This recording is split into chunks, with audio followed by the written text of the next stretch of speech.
Hello everyone and welcome back to Code with Riyaz. In today's lecture, we'll be doing some practice questions on canonical forms. Last lecture के अंदर हमने दो canonical forms discuss करे थे. One is the SOP form and the other one is the POS form. Now आज हम दो terms को भी discuss करने वाले हैं. Those terms are max terms and min terms. अब ये terms क्या होती हैं?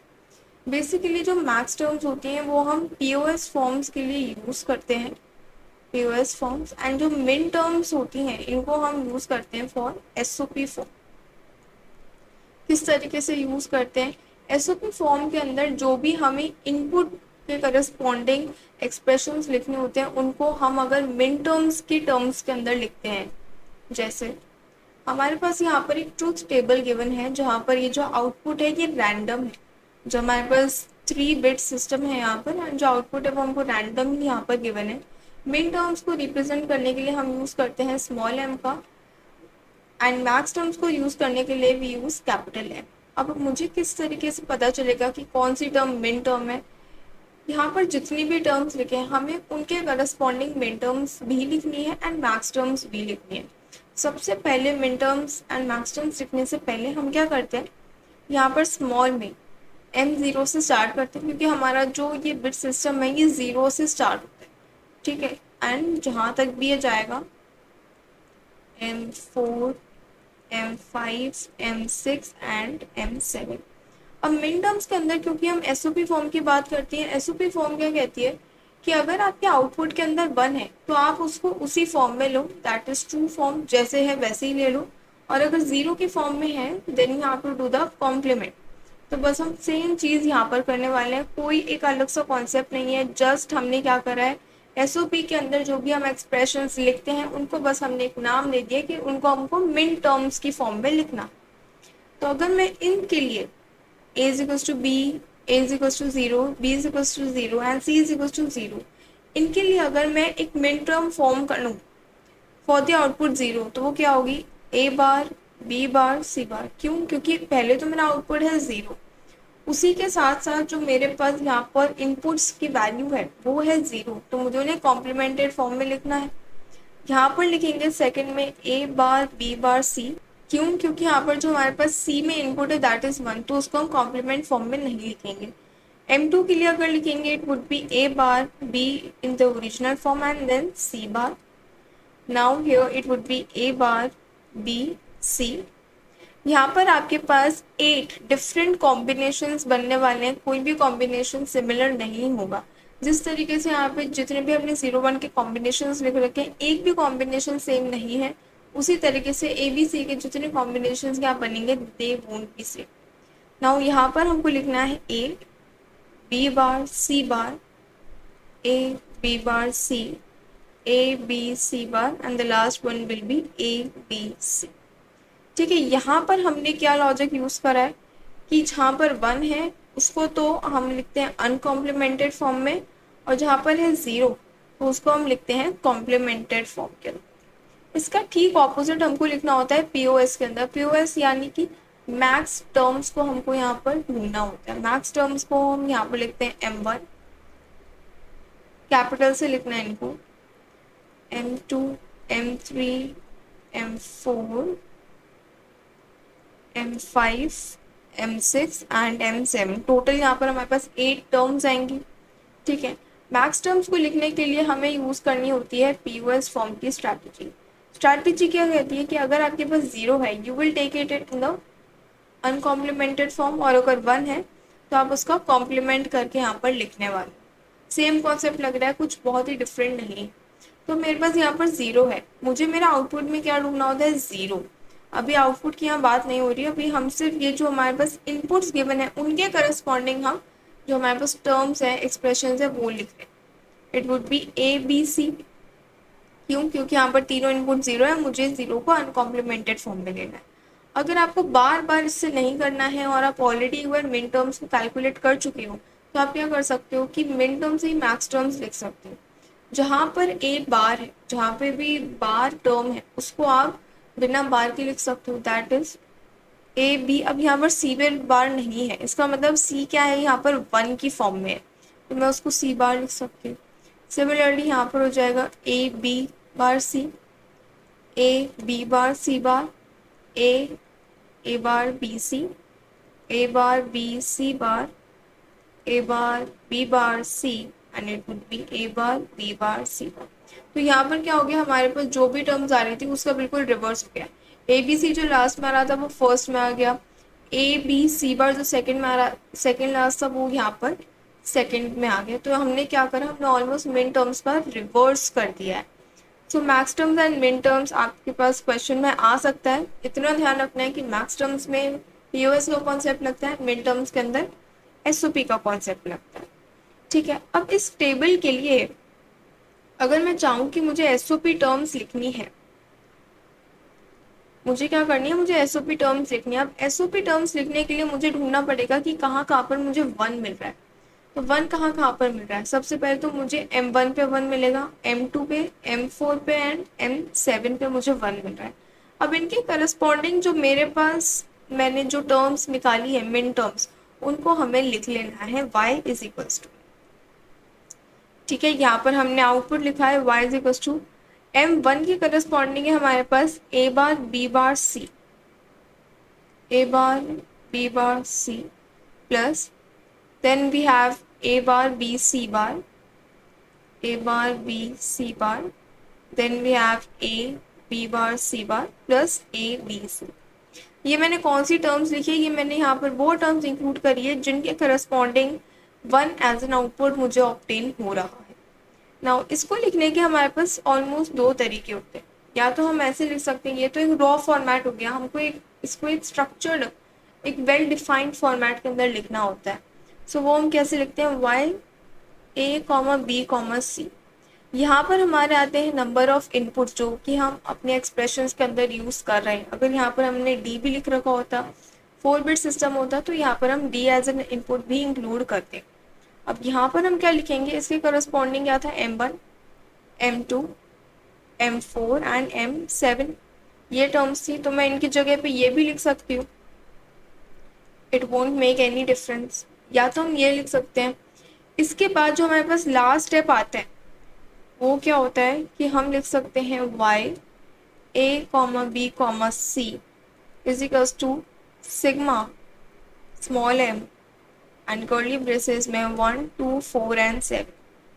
जो हमारे मिन टर्म्स की वैल्यूज़ है, जो हमारे मिन टर्म्स जहाँ जहाँ पर हमको आउटपुट वन मिल रहा है वहाँ की हमको मिन टर्म्स ले लेनी है, उनका नंबर, एंड उसको हम इस तरीके से एक सेट बनाकर यहाँ पर लिख सकते हैं विथ यूजिंग सिग्मा। आपको ये बात ध्यान रखनी है कि ये जो सिंबल है वो आप इसको ध्यान रखना है, क्योंकि ये जो सिंबल है ये सिर्फ हम एसओपी फॉर्म के अंदर ही यूज़ करे होते हैं। पीओएस फॉर्म के अंदर हमारे पास एक डिफरेंट फॉर्म आता है जो कि आगे आने वाले क्वेश्चंस के अंदर हम डिस्कस करने वाले हैं।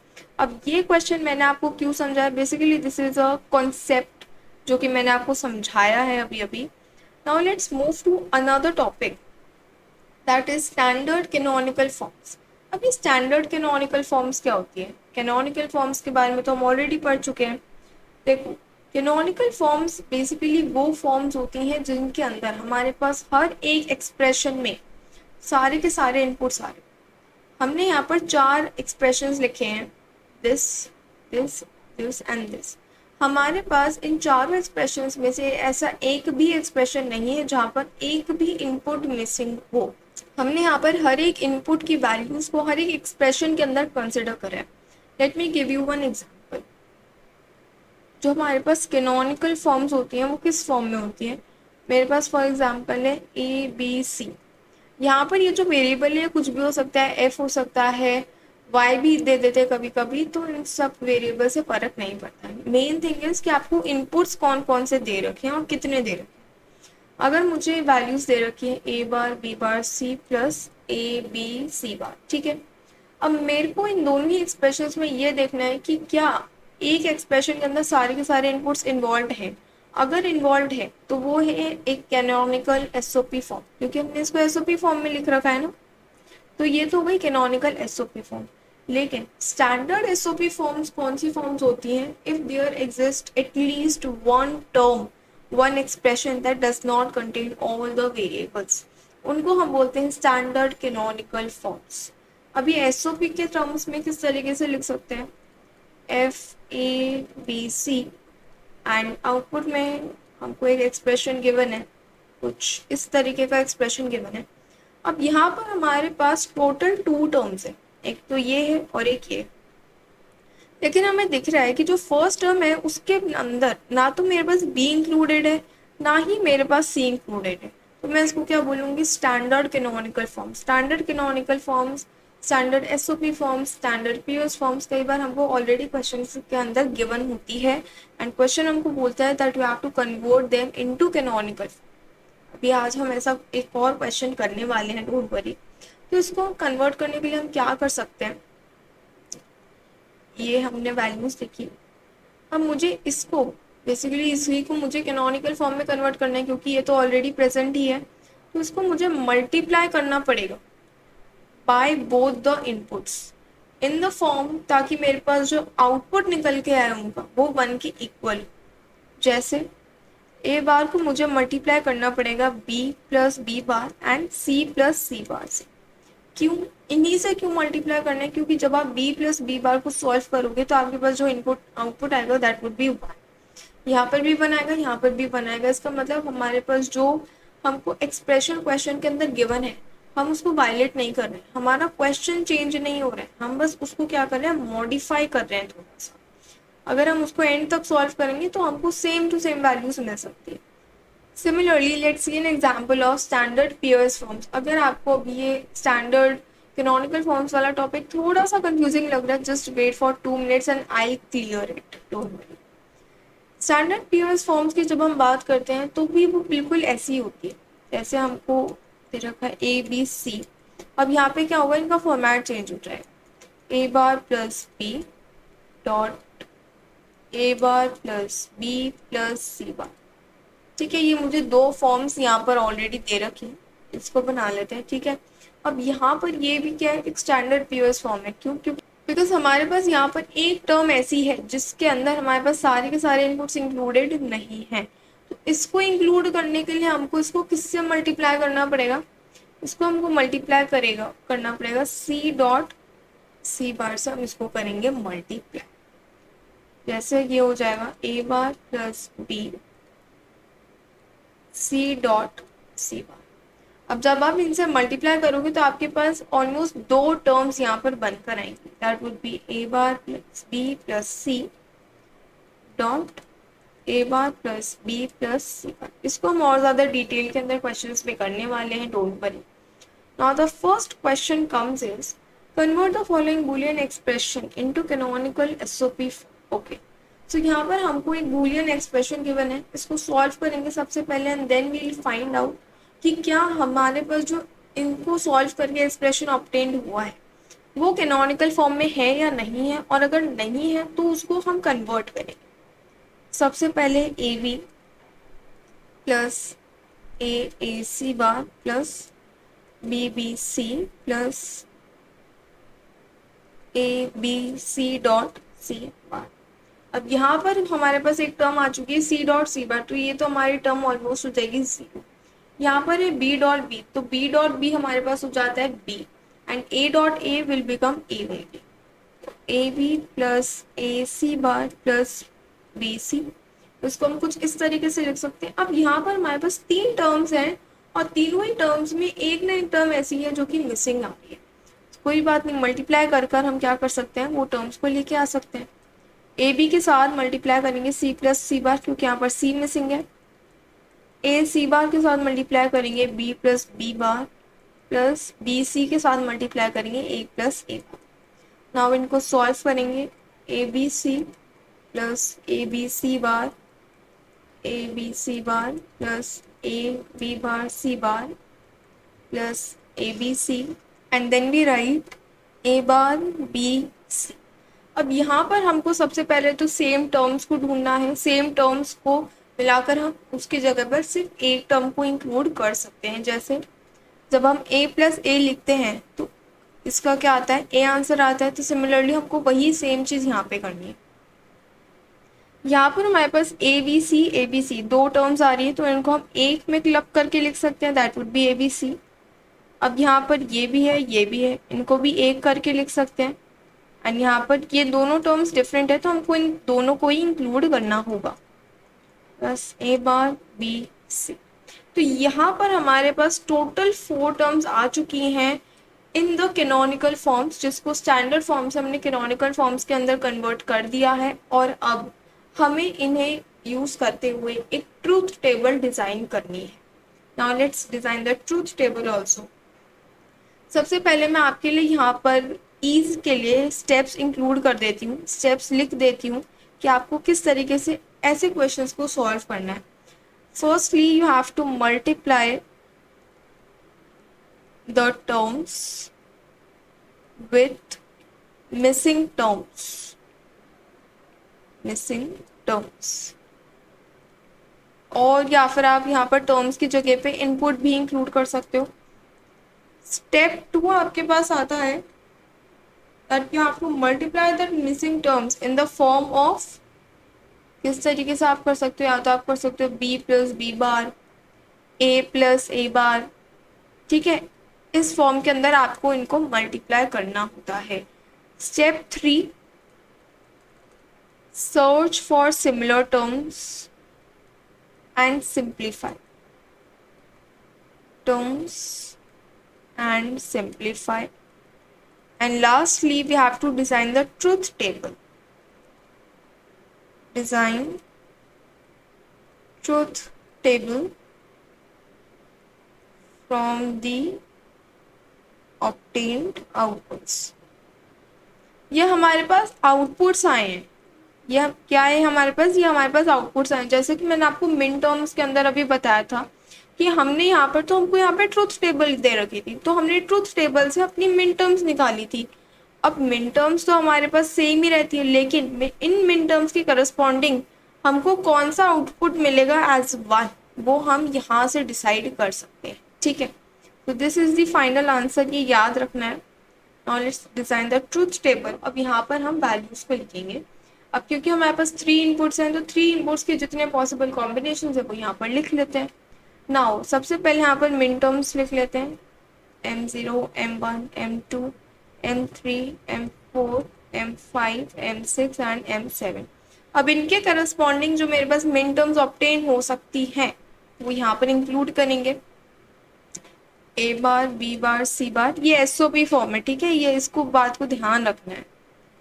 ए bar, B bar, C, A bar, B, C bar, A bar, B, C, A, B bar, C bar, A, B bar, C, A, B, C bar and lastly we get A, B, C. अब यहाँ पर जो हमने मिन terms लिखी हैं इनको हमें कंपेयर करना है from the min terms that we have obtained as an output from the question solving. अब इन दोनों को हमें ए, बी, सी है एक तो हमारे पास, सबसे पहले टर्म हमारे पास है ये, मतलब यहाँ इसके करस्पॉन्डिंग हमारे पास आउटपुट क्या आएगा, 1 आएगा। Secondly we have A, B, C bar, A, B, C bar, okay this term. Then we have A, B bar, C bar and A bar, B, C, B, A bar, B, C and this one. मतलब हमारे पास 4 ऐसी terms हैं, 4 ऐसी places है जहां पर मेरे पास जो आउटपुट है वो आएगा 1, बाकी जगह क्या आएगा, 0 आएगा। बस हमारी यहाँ पर ट्रूथ टेबल बनकर तैयार हो गई है। नाउ मैंने अभी अभी आपको एक एक्सप्रेशन लिखकर बताया था, कुछ इस तरीके का एक्सप्रेशन लिखकर बताया था जो कि आपको ऐसे क्वेश्चंस के अंदर खासकर एट द एंड लिखना ज़रूरी होता है। आप इसको कुछ इस तरीके से लिख सकते हो। अब क्योंकि हमारे पास ये एसओपी है तो हम यहाँ पर सिग्मा इंक्लूड कर दें। यहाँ पर हम लिखते हैं स्मॉल एम, कैपिटल एम यहाँ पर इंक्लूड नहीं करना है।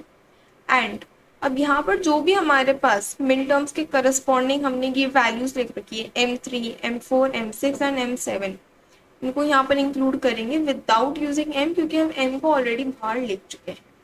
It would B 3, 4, 6 and 7। Now this is the final output of SOP form that we have obtained so far। ठीक है, so this is a question जिसको मैंने आपको बहुत ही तरीके से बताया है, स्टेप बाय स्टेप मैंने आपको लिखवाए हैं कि किस तरीके से आपको इस तरीके के क्वेश्चन सॉल्व करने हैं Now let's solve one more question on this one. So the question is f w x y z, यहाँ पर we are given 4 inputs. तो यहाँ पर जो हमारे पास ट्रूथ टेबल बनेगी वो हमारे पास 16 इनपुट्स को लेके यहाँ पर डिराइव होने वाली है. एंड यहाँ पर हमको 5 टर्म्स गिवन है. 5 टर्म्स में से ऐसी एक भी टर्म नहीं है जिसके अंदर हमारे पास टोटल नंबर ऑफ इनपुट्स यहाँ पर दे रखे हो. So what will do, step number 1, we'll multiply the terms with the missing term. Step number 2, using this format. ठीक है, तो सबसे पहले हम इसको किससे मल्टीप्लाई करेंगे. यहाँ पर हमारे पास सिर्फ y एंड z है, मतलब यहाँ पर w एंड x मिसिंग है. x plus x bar and w plus w बार. ठीक है, प्लस w x y बार. यहाँ पर हमारे पास z मिसिंग है तो z से मल्टीप्लाई करेंगे. w x z बार, यहाँ पर y मिसिंग है, y से मल्टीप्लाई कर दो. देन दिस, यहाँ पर भी y मिसिंग है, प्लस यहाँ पर भी हमारे पास y मिसिंग है. अब यहाँ पर हमने मल्टीप्लाई कर दिया. अब इनको सिंप्लीफाई हमको करना होगा. ठीक है, सिंप्लीफाइंग के लिए सबसे पहले हम इन दोनों चीज़ों को मल्टीप्लाई करेंगे. सबसे पहले x प्लस एक्स बार को मल्टीप्लाई करके लिखेंगे. It would B x y bar z plus x bar y bar z, w plus w bar plus x w. इसको एक प्रॉपर फॉर्मेट में लिखते हैं. w x y z plus w x y z बार, u x y z बार plus w x y bar z बार. अभी हम इस term के ऊपर हैं. w x bar z y plus w x bar z y bar plus w x y z w x y bar and z. ठीक है, अब इस टर्म को हमको अलग से सिंप्लीफाई करना है. दैट वुड बी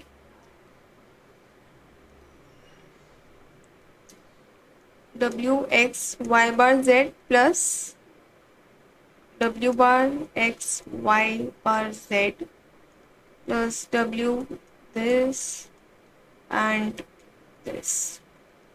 ठीक है, बाकी सारी जो हमारे पास चीज़ें हैं, बाकी सारी जो टर्म्स हैं वो यहाँ पर हमारे पास सिमिलर होने वाली है. अब हम करने वाले हैं क्या, स्टेप नंबर 3 पे आ जाओ.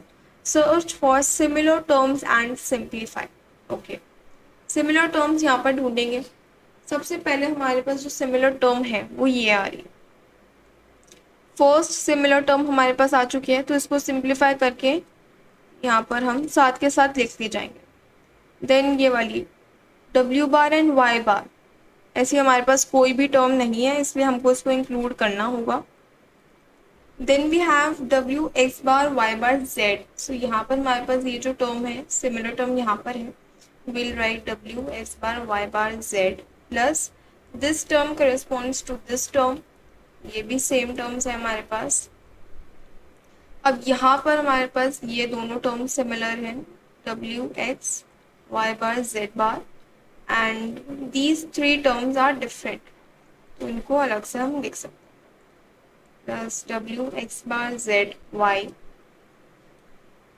Plus w bar y x bar y z. I know ये थोड़ा सा कंफ्यूजिंग क्वेश्चन लगता है, but as you will practice these type of questions more and more, ज़्यादा से ज़्यादा आपके अंदर एक्यूरेसी आएगी.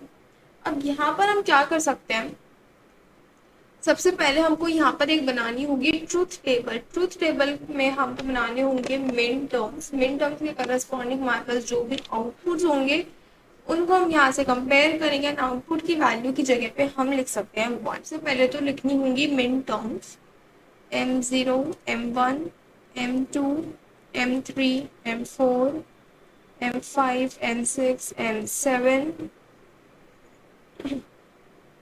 m8 m9 m10 m11. यहाँ पर हमारे पास 15 तक ये टर्म्स आने वाली हैं, m14 एंड m15. अब इनके करस्पॉन्डिंग जो मिन टर्म्स इन इनपुट से ऑब्टेन होती है उनको हम यहाँ पर लिखेंगे.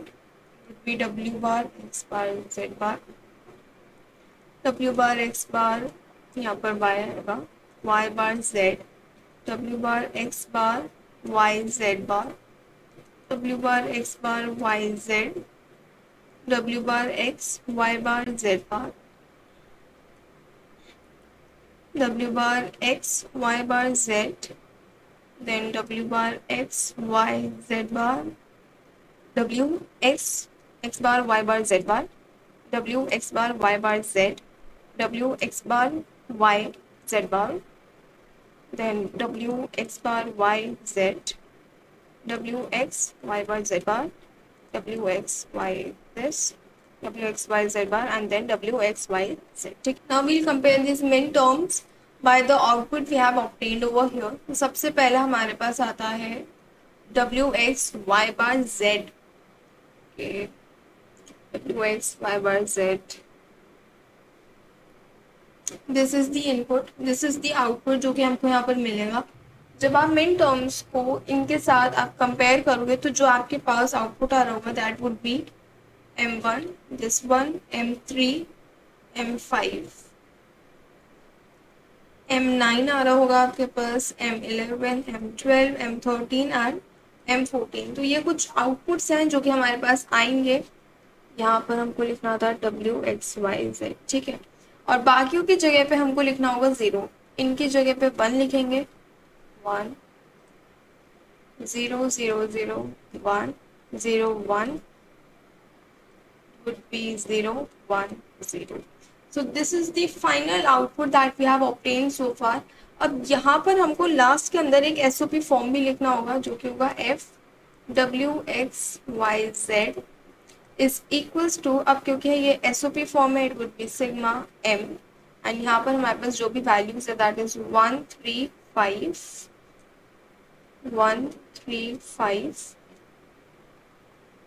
इसके अलावा हमारे पास है 9 11 12 13 14, 9 11 12 13 14, ठीक है. So this is all for today. Thanks for watching this video and subscribe the channel if you are new to the channel, and don't forget to hit the bell icon.